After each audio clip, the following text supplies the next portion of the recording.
శ్రీవారి కారం, శ్రీవారిని ప్రేమించే వారి కోసం. శ్రీవారి spices, chilli, turmeric, coriander powder. శ్రీవారి కారం, శ్రీవారిని ప్రేమించే వారి కోసం. ఎస్, మన తేజస్ కూలింది. అయితే ఇదేం మొదటిసారి కాదు. 2 ఏళ్ల కంటే తక్కువ వ్యవధిలోనే తేజస్ ఫైటర్ జెట్ కూలడం ఇది రెండోసారి. దుబాయ్ ఎయిర్ షోలో కూలడంతోనే ఇంత చర్చ. అసలు తేజస్ ఎలా కూలింది? విన్యాసాలు చేస్తుండగానే ఉన్నట్టుండి ఎలా నేలని ఢీకొట్టింది? ఇది పైలట్ తప్పిదమా, ఫైటర్ జెట్లో ఉన్న లోపమా? ఈ తేజస్ క్రాష్ గురించి ఇండియన్ ఎయిర్ ఫోర్స్ టెన్షన్ పడాల్సినంత అవసరం ఉందా? దుబాయ్ ఎయిర్ షోలో కూలిన Tejas fighter jet.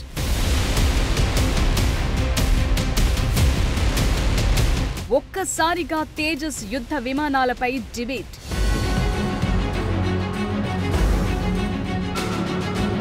Made in India Tejas fighter jet సేఫేనా?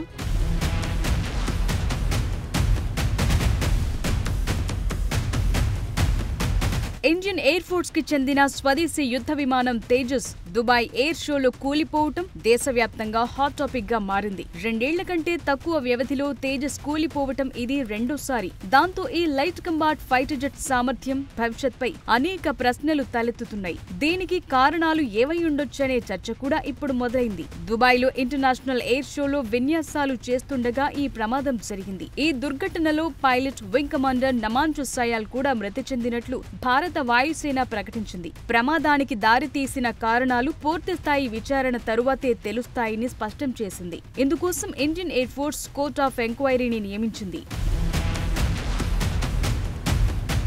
Tejas fighter jet aerial డిస్ప్లేలో భాగంగా విన్యాసాలు చేస్తుండగా ఈ దుర్ఘటన జరిగింది. ఓ అసాధారణమైన స్టంట్ చేయటం, క్షణం పాటు నియంత్రణ కోల్పోవటం వల్లే ఈ ప్రమాదం జరిగిందంటున్నారు. యుద్ధ విమానం వేగంగా నేలపైకి దూసుకొచ్చి నేలను తాకిన మరుక్షణమే భారీ పేలుడు సంభవించింది. దట్టమైన నల్లటి పొగ ఆ ప్రాంతాన్ని కమ్మేసింది. చాలా మంది నిపుణుల ప్రకారం తేజస్ యుద్ధ విమానం నెగటివ్ G-ఫోర్స్ టర్న్ స్టంట్ పూర్తి చేసి తిరిగి సాధారణ స్థితికి మళ్లించే క్రమంలో నియంత్రణ కోల్పోయినట్లు చెప్తున్నారు.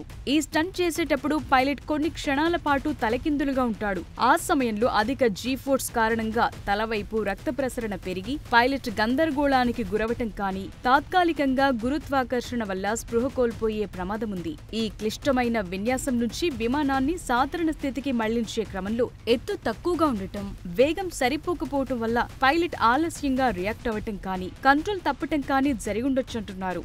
వింగ్ కమాండర్ నమాంజు సయాల్ అనుభవం కలిగిన పైలట్ అయినప్పటికీ విన్యాసం చేస్తున్న సమయంలో జరిగిన చిన్న పొరపాటు వల్లే ప్రమాదం జరిగి ఉండొచ్చని నిపుణులు అంచనా వేస్తున్నారు. విమానం కూలిపోవటానికి ముందు తేజస్ ఇంజిన్ ఒక్కసారిగా పవర్ లాస్ అవ్వటం, ఫ్లైట్ కంట్రోల్ సిస్టంలో ఏదైనా టెక్నికల్ లోపం తలెత్తి ఉండొచ్చని అంచనా వేస్తున్నారు. ఈ ప్రమాదం జరగటానికి కొన్ని గంటల ముందు దుబాయ్ ఎయిర్ షోలో పాల్గొన్న తేజస్ విమానం నుంచి ఆయిల్ లీక్ అవుతుందని సోషల్ మీడియాలో ప్రచారం జరిగింది. అయితే అది సాధారణ డ్రైనింగ్ ప్రక్రియలో భాగంగా వచ్చే నీరేనని, టెక్నికల్ లోపం కాదని IAF ఖండించింది. ఇది జరిగిన మరుసటి రోజే ప్రమాదం జరగటం మరింత అనుమానాలను పెంచింది. కానీ ప్రమాదంపై పూర్తి స్థాయి దర్యాప్తు జరిగి బ్లాక్ బాక్స్ విశ్లేషణ జరిగేదాకా ఖచ్చితమైన కారణం ఏంటన్నది తెలిసే అవకాశం లేదు. ఏదేమైనా తేజస్ ఫైటర్ జెట్ భారతీయ రక్షణ పరిశ్రమకు ప్రతిష్టాత్మకమైంది. మేక్ ఇన్ ఇండియా ప్రోగ్రాంలో ఎంతో కీలకమైంది. అలాంటి విమానం కూలిపోవటం అనేది పెద్ద చర్చకే దారితీసింది. కానీ దీని గురించి పెద్దగా ఆందోళన చెందాల్సిన అవసరం లేదని నిపుణులు అభిప్రాయపడుతున్నారు. తేజస్ ప్రాజెక్ట్ 2001లో తొలిసారి గాల్లోకి ఎగిరినప్పటి నుంచి భారత వాయుసేనలో చేరిన తరువాత కూడా దీనికి మంచి సేఫ్టీ రికార్డే ఉంది. గడచిన 24 ఏళ్లలో నమోదైన 2 ప్రమాదం మాత్రమే. ప్రపంచ వ్యాప్తంగా ఏ దేశ ఎయిర్ ఫోర్స్ లోనైనా ట్రైనింగ్, ఏరియల్ డిస్ప్లేల సమయంలో ఆధునిక యుద్ధ విమానాలు కూలిపోవటం అనేది సాధారణ విషయమే. ఎందుకంటే MiG-21, సుఖోయ్ లాంటి ఓల్డ్ జనరేషన్ జెట్స్ తో పోలిస్తే తేజస్ సేఫ్టీ రికార్డ్ ఎంతో మెరుగ్గా ఉంది. అయితే ఇంటర్నేషనల్ ఎయిర్ షోలో విదేశీ కొనుగోలుదారుల సమక్షంలో ప్రమాదం జరగటం అనేది తేజస్ ఎగుమతి అవకాశాలపై తాత్కాలికంగా ప్రతికూల ప్రభావం చూపే అవకాశం ఉంది. ప్రమాదానికి గల సరైన కారణాన్ని గుర్తించి భవిష్యత్తులో మరోసారి ఇలాంటి ప్రమాదాలు జరగకుండా చర్యలు తీసుకోవాల్సిన అవసరం ఉంది.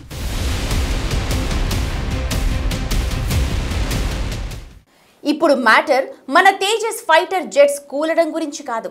అదసలు పెద్ద విషయమే కాదు. ఎందుకంటే ఫైటర్ జెట్స్ కూలడం ఇదేం కొత్త కాదు. రాఫెల్ కూడా ఎన్నోసార్లు కూలింది. F-16లు ఇప్పటిదాకా ఎన్ని కూలాయో లెక్కే లేదు. వాటితో పోలిస్తే తేజస్ చిన్నదే. ఏదేమైనా బగ్ ఈజ్ బగ్.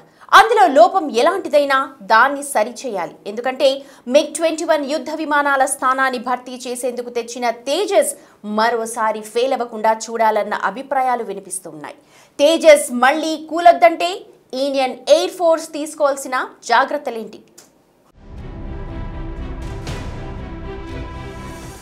2024 మార్చిలో రాజస్థాన్లోని జైస్మలీర్లో తేజస్ ఫైటర్ జెట్ కూలిపోయింది. 2001లో టెస్ట్ చేసిన తరువాత 23 ఏళ్లకు రాజస్థాన్లో తొలిసారి ప్రమాదానికి గురైంది. ఆ ప్రమాదంలో పైలట్ సేఫ్గా బయటపడ్డాడు. మళ్లీ ఇప్పుడు దుబాయ్ ఎయిర్ షోలో తేజస్ క్రాష్ అయ్యింది.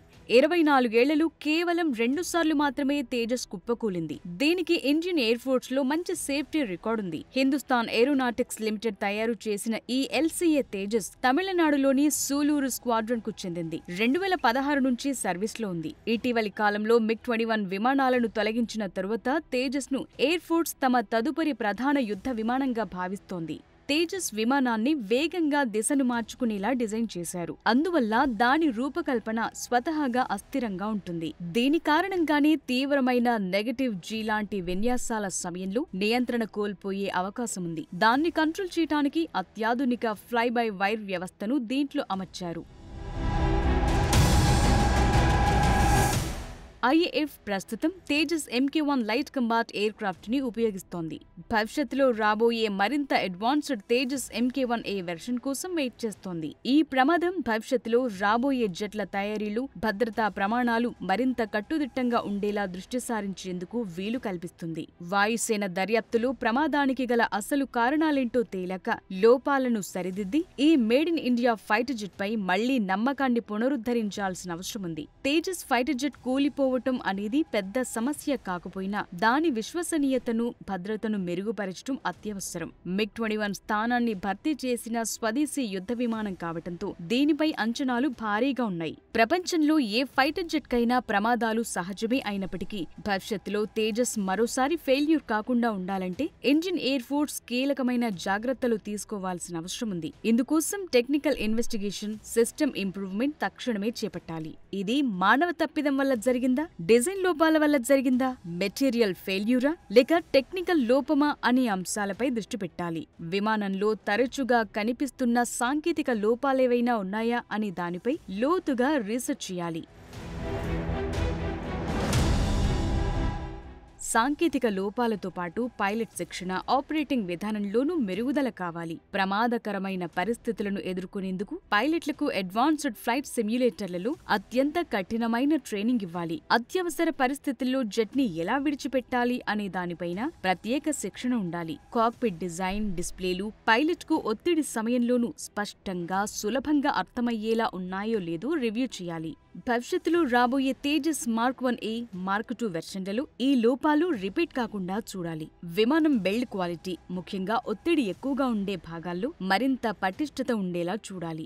మెరుగైన కంపోజిట్ మెటీరియల్స్ ను ఉపయోగించాలి. Engine, flight control system, hydraulic system లాంటి క్లిష్టమైన భాగాల్లో ఒక సిస్టమ్ ఫెయిల్ అయితే రెండో సిస్టమ్ వెంటనే పనిచేసేలా ఉండేలా డిజైన్ మెరుగుపరచాలి.